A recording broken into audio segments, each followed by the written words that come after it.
Hello, welcome back to my channel. This is Rashmi Goswami. आज के lecture में हम देखेंगे health assessment. Health assessment which is very necessary for the patients when the patient is admitted to the hospital. It is very necessary to conduct thorough health examinations of the patients. So let's start with the health assessment. Health assessment is a regular and continuous process. This is an important tool to determine the health status of an individual. It consists of systematic and orderly collection of information pertaining to and about the health status of the client. Health state assessment क्या है कि एक regular और एक continuous process है जो हम orderly basis पे यानी कि जैसे ही पेशेंट हॉस्पिटल में एडमिट होता है तो हम उसका हेड टू टो एग्जामिनेशन करते हैं। हेड टू टो एग्जामिनेशन करते हैं, उसका डाटा कलेक्ट करते हैं। सब्जेक्टिव डाटा आता है और एक ऑब्जेक्टिव डाटा होता है। हम वो कलेक्ट करते हैं और उसका हेड टू टो एग्जामिनेशन करते हैं, जिसकी वजह से हम लोग फर्दर डायग्नोसिस और उस पर ट्रीटमेंट क्या होगा, क्या इन्वेस्टिगेशंस हम करेंगे पेशेंट्स के साथ, क्या उसका मॉनिटरिंग स्टेटस है, इवैल्यूएशन क्या है, वो देखते हैं। तो ये है हेल्थ स्टेटस, हेल्थ असेसमेंट। तो हम पहले देख लेंगे हेल्थ की definition. Health is a state of complete physical, mental and social wellbeing, not merely the absence of disease और इन्फर्मिटी। अब यहाँ पे बोला है it is a complete physical, mental and social wellbeing which means holistic health.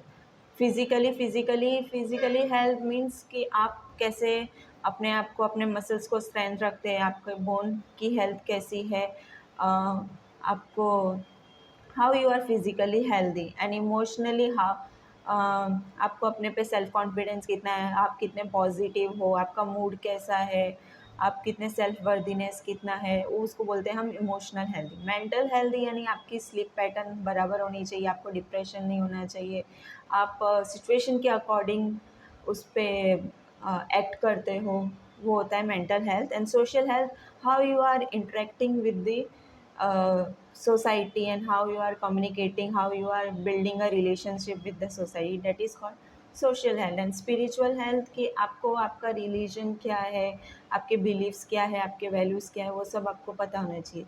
This all being related to the health, which means if you are complete physically, emotionally, spiritually and socially and emotionally healthy, that means this is called a healthy person.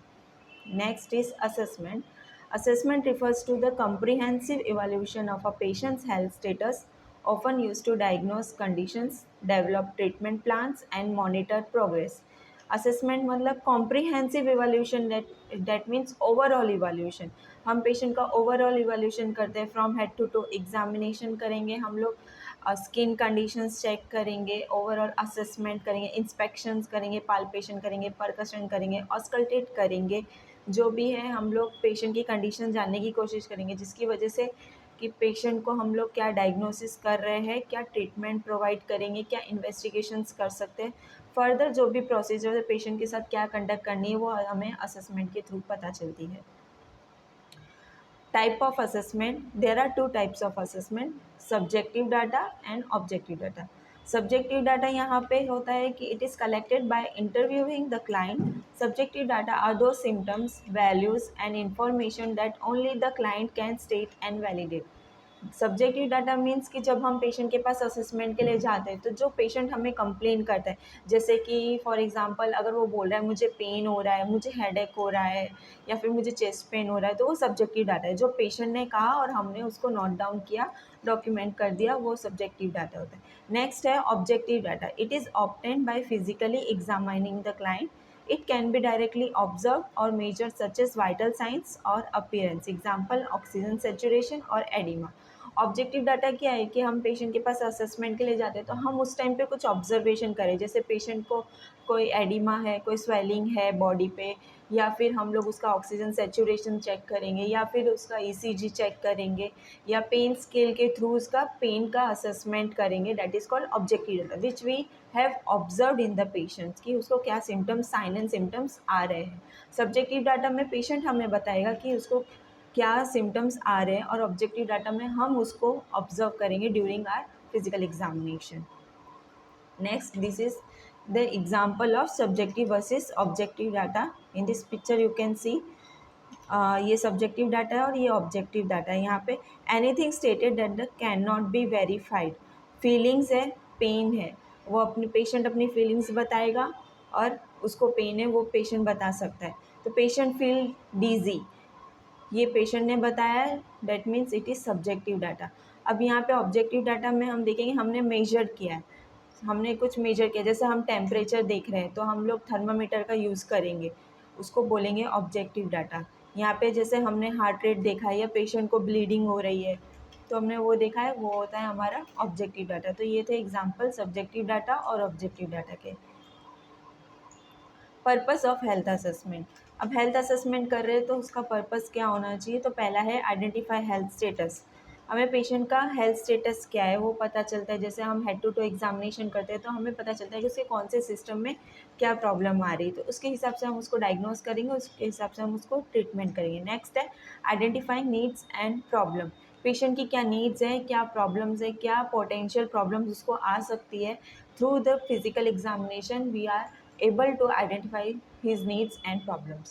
Monitoring and evaluation. Monitoring and evaluation में क्या होता है, patient admit है तो हम उसका health status monitor करेंगे कि पेशेंट का वाइटल्स क्या आ रहा है, हार्ट रेट्स क्या आ रही है, वो हम मॉनिटर करेंगे कि उसमें इंक्रीज़ हो रहा है या डिक्रीज़ हो रहा है, वो देखेंगे. इवैल्यूएशन हम करेंगे, जैसे पेशेंट एडमिट हुआ था कोई कंडीशन के साथ, लास्ट में हम डिस्चार्ज के टाइम उसका थोरोली इवोल्यूशन करेंगे, फॉलो अप लेंगे कि पेशेंट जिस कंडीशन के साथ आया था अब उसकी कंडीशन में क्या इम्प्रूवमेंट आई है कि नहीं. Then risk factor identification. Risk factor identification during the examination हमें पता चलेगा कि पेशेंट को कौन से रिस्क हो सकते हैं. जैसे कि कोई अगर पेशेंट कोई एडमिट आया कोई और कंडीशन के साथ और पेशेंट प्रॉलॉन्ग स्टे कर रहा है हॉस्पिटल में, तो हम रिस्क फैक्टर्स आइडेंटिफाई कर सकते हैं कि उसको पॉसिबल है कि यूटीआई हो सकता है, यूरिनरी ट्रैक्ट इन्फेक्शन हो सकता है या फिर नोज़ोकॉमियल इन्फेक्शन हो सकता है. तो हम उस हिसाब से ही वो प्रोसीजर्स फॉलो करेंगे, उस हिसाब से हम प्रिकॉशंस लेंगे. तो ये आता है आइडेंटिफाई रिस्क फैक्टर्स में. नेक्स्ट है एस्टेब्लिशिंग अ बेसलाइन. अब हम हेल्थ असेसमेंट कर रहे हैं तो एस्टेब्लिशिंग अ बेसलाइन मीन्स कि हम लोग बेसिक सी चीज़ पहले से ही समझ रहे हैं कि हमें आगे जाके क्या करना है, कौन सी फर्दर प्रोसीजर्स करनी है पेशेंट के साथ में. नेक्स्ट है improving doctor patient relationship. Here there is a improvement in the relationship of the patient and doctor through active listening and communication between the doctor and patient. Patient और doctor के बीच में communication होगा, active listening होगी, doctor patient की तरफ empathy रखेगा, ठीक है, कम्युनिकेट करेंगे, हेल्थ असेसमेंट करेंगे तो टोटल हिस्ट्री और ट्रस्ट डेवलप होगा पेशेंट और डॉक्टर के बीच में. तो इस तरीके से डॉक्टर और पेशेंट की रिलेशनशिप इम्प्रूव होती है. Prioritising health issues.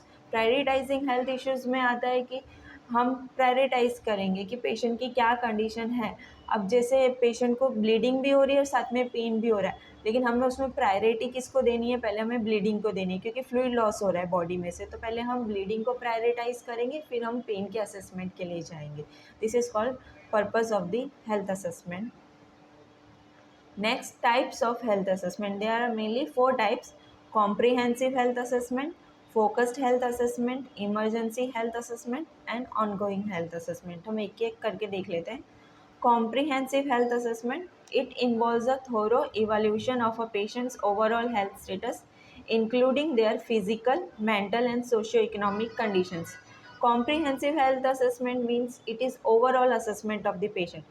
पेशेंट जब एडमिट होता है हॉस्पिटल में, पेशेंट कोई कंप्लेंट्स के साथ अगर आता है तो हम उसका ओवरऑल असेसमेंट करते हैं. जैसे हम उसका हेड टू टो एग्जामिनेशन करेंगे, फिजिकल एग्जामिनेशन करेंगे, न्यूरोलॉजिकल एग्जामिनेशन करेंगे, ईसीजी कंडक्ट करेंगे, ठीक है. ये सब असेसमेंट हम लोग कर रहे हैं at the time of admission, जिसकी वजह से हमें उसका फिजिकल हेल्थ और मेंटल हेल्थ सब पता चलता है और सोशियो इकोनॉमिक कंडीशन क्या है पेशेंट की, पेशेंट कौन से इन्वायरमेंट से आ रहा है, उसको प्रॉपर वेंटिलेशन मिल रहा है कि नहीं, उसकी क्या हैबिट्स है, बैड हैबिट्स हैं कि नहीं, वो अल्कोहल कंज्यूम करता है, स्मोकिंग कंज्यूम करता है कि नहीं, वो सब हमें यहाँ पे पता चलता है. हम उसकी टोटल हिस्ट्री लेते हैं. That is called comprehensive health assessment.